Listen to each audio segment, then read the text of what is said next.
Well, would you look at that? It's been a year. Well, actually, it was a year. 2 days ago, I just had a bit of a bigger idea to do. I kind of want to do like a more grand behind the scenes, you know? Some of the things I've done over the last year. But it was a lot of effort and probably wouldn't even be that interesting because I'm still learning how to do practically everything. So I kind of just threw that idea off to the side. I mostly wanted to do that because I don't really like making things about me when it comes to celebrations and stuff like that. I kind of want to focus more on my content. But considering I've been doing this for my first full year, I figured I might as well do something. Just to say thanks, really, because, you know, I haven't exactly gotten a ton of support for what I do. But in the grand scale of YouTube, like, hey, I managed to get 46 people to say, damn, this guy isn't not shit. I want more.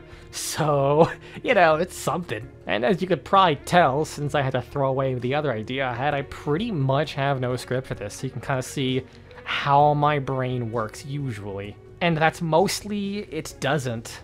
Before we begin, since Vermintide 2 was the game I started all of this with, I figured I'd go over a little kind of recap of everything that's happened with Vermintide 2 since that review, just because it's been quite a bit. It's really cool, actually.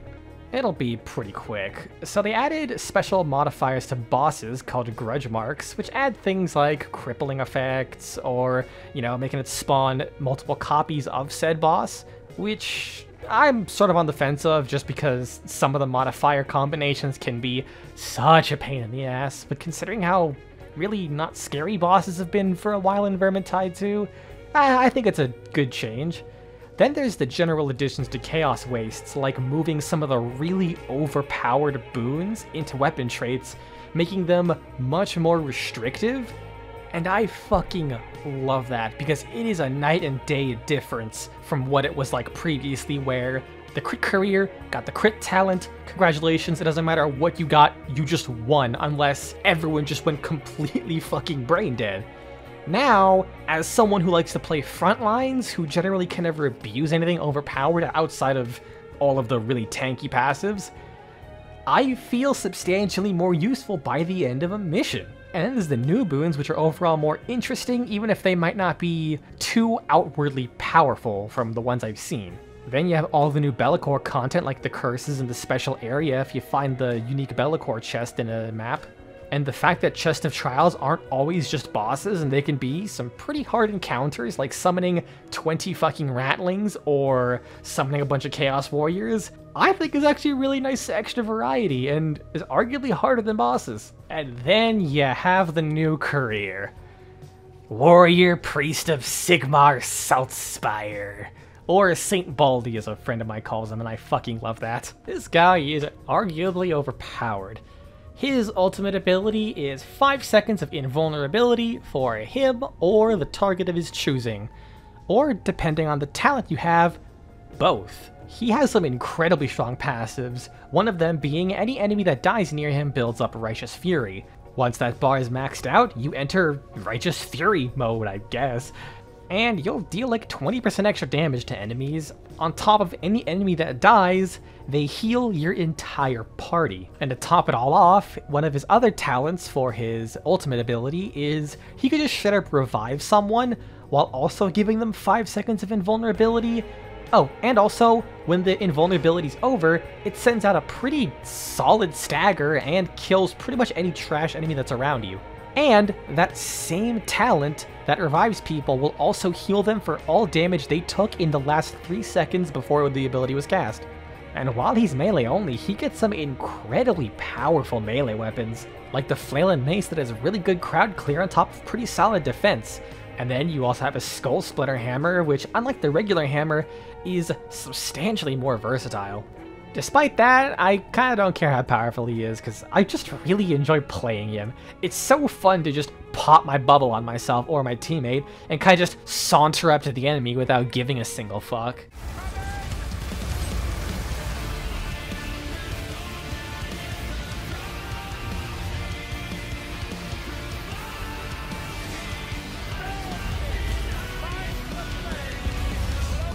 So as for all the stuff I've made, it's been a really interesting roller coaster, and I'm not entirely sure why, but it obviously could just be as a result of pretty much all of my viewership having to come through sheer happenstance since I don't really have any sort of established viewer base. Like, my first two big videos, being Vermintide and Killing Floor, had pretty good reception. Like, Vermintide hitting some like 30 views in a day or two. That's better than some of my stuff does now. But then you also have stuff like my Warframe video, or God forbid my Doom Eternal video. That one had like 6 views after, Christ, 7 months until I had some pretty big videos come out that really got traction, and then that one got a few extra views, which admittedly was nice. I still cannot fathom the fact that part 1 of From Asmosnos to Somsnosa, which by the way, I am so proud of that name, you have no idea, that it just did so well, because I finished that video, it was like 8 o'clock at night, I had to go to sleep because I had to be up at 4 in the morning for something school related, so I needed a thumbnail. I put together the crappiest thing you could imagine. I probably don't have that picture on me, but it was fucking atrocious. And I imagine that's why, after like 10 hours when I woke up, it said 0 views, which even for me is impressively bad.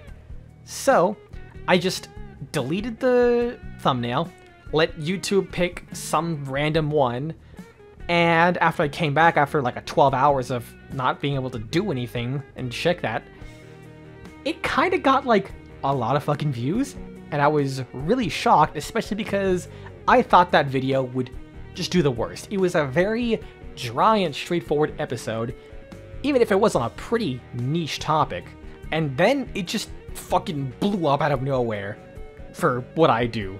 And then you had a similar thing like Paladins, where I guess it's because it's also something vaguely popular, but also like pretty niche, that when I did my video review on Paladins, it just went way bigger than it had any right to be. Even if I still consider that to be my single best video, all the responses I got from it, which granted are from mostly my friends, is that is a significant jump in quality from my other stuff, which I would also kind of agree, and I'm glad it did well, only for my next video, which granted took a whole fucking month to come out because life stuff, kind of went back to the usual schedule of not doing super well. Like, my videos are getting slightly better in terms of viewership each time, very slightly. And that's the progress I'm looking for. That's what I want to maintain, if not surpass. But goddamn if it does not feel random as fuck. But, what are you gonna do? Anyways, seriously, thank you so much for all the views. Anyone who's watching this who's watched any of my other content, like, hopefully you enjoyed it. Hopefully you continue to enjoy it. Hopefully I don't turn into shit. No promises. And I'd love to say something like I wouldn't be here without the continued support of you guys, but if I'm gonna be real, so long as I can put a smile on one of my friends' faces when I make one of these videos, I'm gonna keep doing this shit. The lack of anyone here is not gonna stop me. I'm just really glad you all are here.